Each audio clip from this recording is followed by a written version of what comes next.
lang yan. Pero sana, huwag kang magpapakamatay dahil lang sa problema mo sa pera. Kung ikaw ay may problema sa pera at utang, huwag mong sasaktan ang iyong sarili dahil lang dyan sa iyong problema. Lalong-lalo na, please, huwag po kayong magpapakamatay dahil lang meron kayong utang at dahil hindi nyo mabayaran ang inyong mga utang.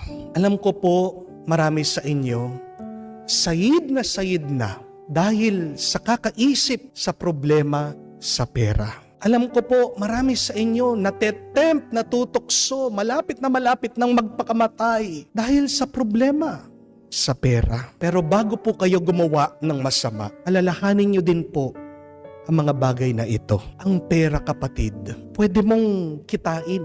Pero ang buhay, pag nawala, hindi mo na maibabalik yan.